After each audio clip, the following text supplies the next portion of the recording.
Salut! Ça va?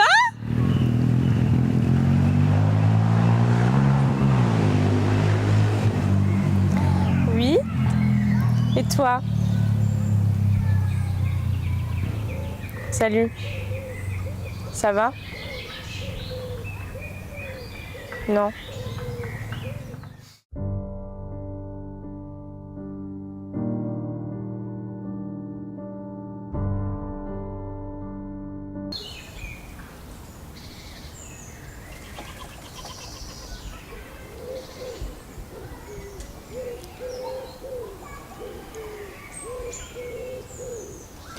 Vous connaissez le « Sois belle et tais-toi » ? Toutes ces choses qui te conditionnent et qui font que tu dois être de telle ou de telle façon. Que tu dois pas forcément être ce que tu as envie d'être,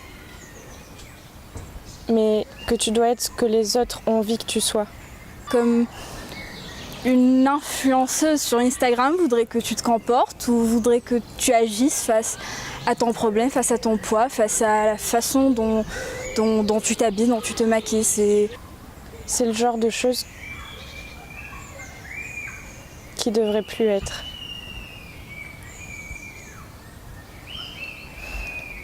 Si j'ai envie de parler aujourd'hui, c'est parce que j'ai des choses à revendiquer, et notamment ce genre de liberté. Du coup, avec tout ce qu'on reçoit de la part des réseaux sociaux, de la part des gens, comment on doit se comporter, comment on doit être, c'est pas vraiment facile de se mettre devant une caméra et de parler, surtout parler de la santé mentale. Mais c'est une idée qui a commencé à prendre de l'ampleur de plus en plus j'y pense. Et du coup, l'intérêt de former une sorte de communauté qui pourrait en parler, qui pourrait dire les choses comme elles doivent être dites, et non pas comme les médias voudraient qu'elles soient représentées ou qu'elles soient dites.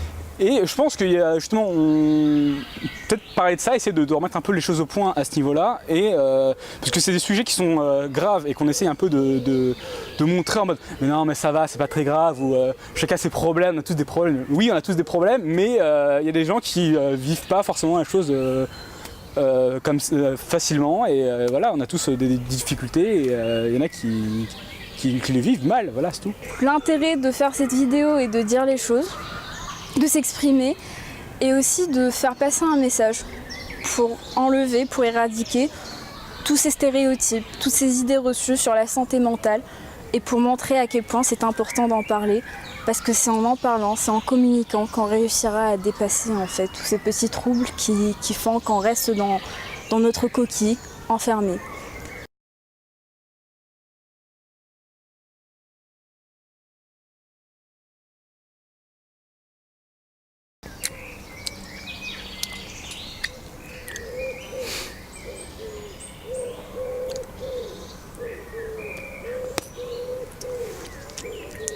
Salut, ça va? Ouais, non, en fait, je m'en fous de ta réponse.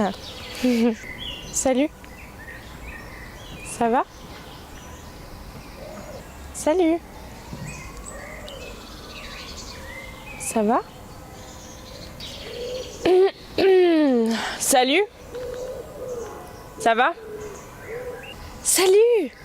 Ça va? Salut. Ça va? Salut, ça va? Salut. Ça va? Salut. Ça va? Salut. Ça va?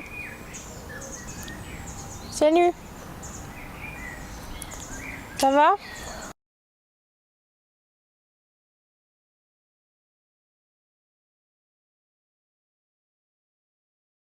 Non. Oui, ça va. Oui, ça va, oui. Oui, ça va. Oui, ça va. Oui. Ça va. Oui, ça va. Oui. Ça va. Ouais, ça va, oui.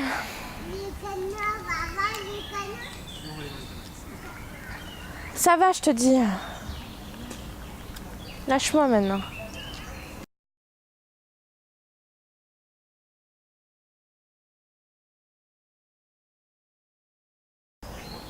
Non, non, non, non, non, non, ça va pas, non. Non. Non, ça va pas, non. Non. Non, non, non, ça va pas. Non. Non, ça va pas, non.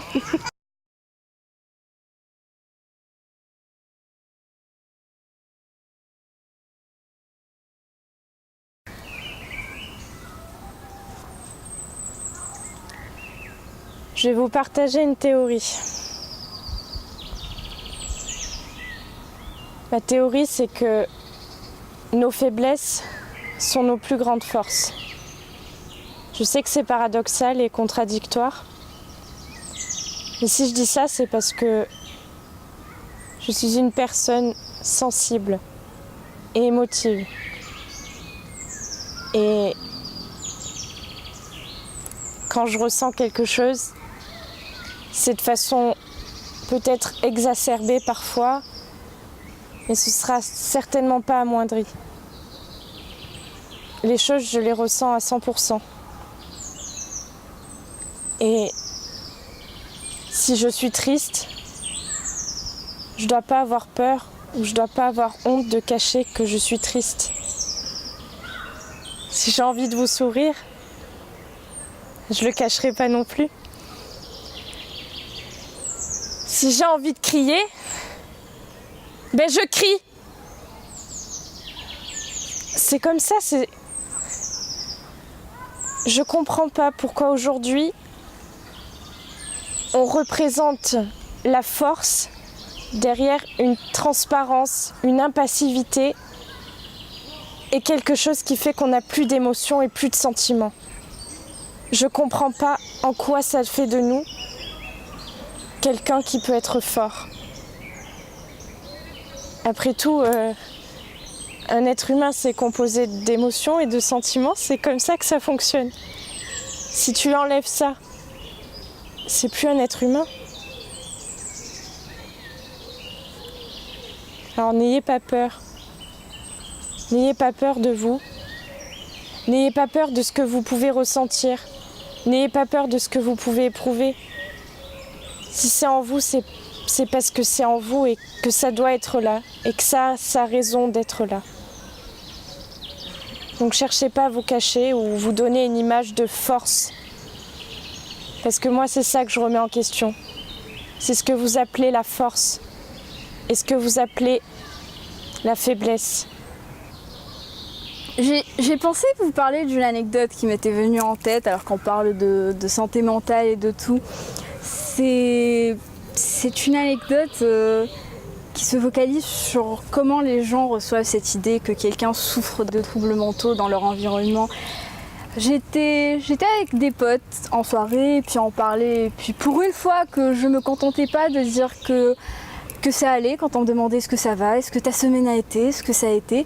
Pour une fois, je m'étais dite, ouais vas-y, on va dire que ça ne va pas, on va en parler. Et du coup, j'avais dit que ça n'allait pas, on m'a demandé pourquoi, comme quoi les gens s'y intéressent. Et du coup, j'avais dit que je n'allais pas bien parce que je passais par une phase de dépression. En toute honnêteté, voilà. Du coup, je me souviendrai toute ma vie de la réaction de la personne qui m'avait demandé pourquoi ça n'allait pas. Ça a littéralement été un sursaut, parce que la personne m'a regardé comme ça et a reculé. Je regardais la personne. Je savais que c'est difficile d'accepter que quelqu'un, enfin pour certaines personnes, c'est difficile d'accepter que quelqu'un souffre d'un trouble mental.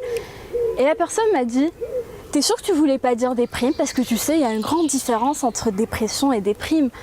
Comme si je ne le savais pas. Et à ce moment, j'ai pas voulu parler. Je me suis contentée de dire, ouais, t'as raison, c'était un lapsus. Je voulais dire de la déprime. Et j'ai fini par dire dépression. Ouais, t'as raison. Pour ne pas en parler. Alors moi, ce que je vais essayer d'exprimer, c'est peut-être une sorte d'ambiance générale. Il y a une sorte de... comment dire ? Une sorte de mode, on va dire, où c'est cool d'avoir une santé mentale défaillante. Un peu comme si, non mais vraiment, c'est une sorte de truc en mode ah ouais, moi je suis la dépression, moi je suis insomniaque et tout comme ça. Alors que c'est pas cool, et en plus à force de répéter ça alors que c'est pas forcément vrai, juste pour montrer qu'on est un peu différent, ça décrédibilise les gens qui sont vraiment insomniaques, qui ont vraiment des problèmes, qui ont vraiment une santé mentale défaillante. En ce moment, on stigmatise les personnes qui souffrent d'un trouble mental. Je veux pas forcément dire la dépression, ça pourrait être l'anxiété sociale. Bah parlons de la solitude. Un trouble de concentration, de l'anorexie, de la boulimie.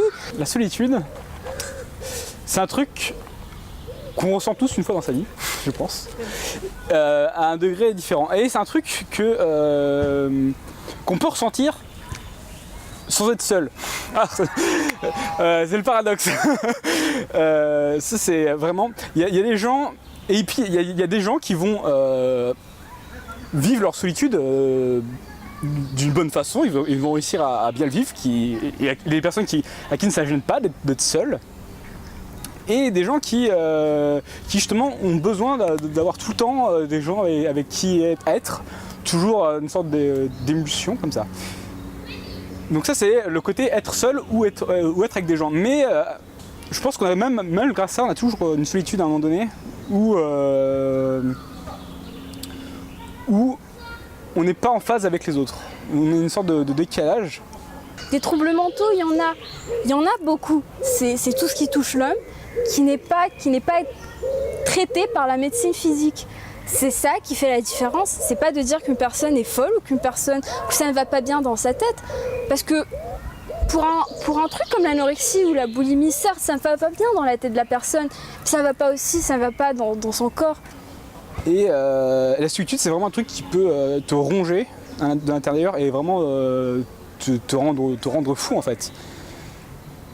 Et la solitude, c'est un truc qui n'est pas forcément visible à première vue. On ne peut pas dire à quelqu'un, tiens, ces personnes souffrent de solitude comme ça. C'est très compliqué de voir. Parce que c'est pas forcément quand on est seul, quand on se sent seul, on n'a pas forcément envie de le montrer forcément à face de tout le monde.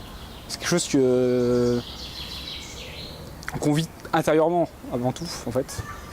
Et du coup, ce qui me saoule encore une fois, c'est les personnes qui vont venir vers toi et qui vont essayer de jouer ces personnes qui sont bienveillantes en te disant des choses comme « Oui, non mais faut pas y penser, ça passera, faut que tu penses à autre chose, ouais, faut que tu sois plus positif dans la vie, mais Kautar, mais voyons, faut que tu souris, t'es beaucoup plus belle quand tu souris. » Et du coup c'est con, je trouve ça con. Et ces gens m'énervent parce que je vais pas me réveiller le lendemain, je vais claquer des doigts et je vais me dire ah bah j'ai décidé d'être plus positif aujourd'hui et ma dépression elle va disparaître. Ah c'est bon, elle a disparu. Merci pour ton conseil d'hier, c'était super sympa. J'ai décidé d'être plus positif, je suis plus dépressive. C'est la même chose que quand tu diras à une personne anorexique, faut que tu commences à manger. Ne croyez pas qu'on ne veut pas faire un effort, que les gens qui souffrent de troubles mentaux ne veulent pas faire un effort. On veut faire cet effort, on sait qu'on est fort au fond. C'est bien que vous nous le répétez de temps en temps, mais c'est parce qu'on n'a pas la force de faire cet effort. C'est parce qu'une personne anorexique, par exemple, va essayer de manger et va donner des efforts, mais ne le pourra pas. Parce que c'est pas facile, parce que c'est pas quelque chose qui va se régler du jour au lendemain, en une semaine, en un mois.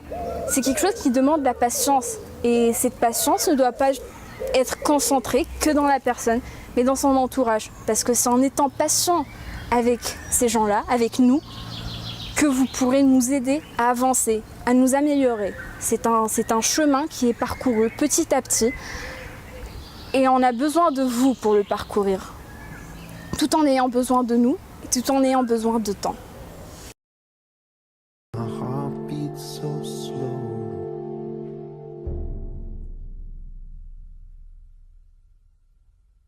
My body is a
My body is a cage.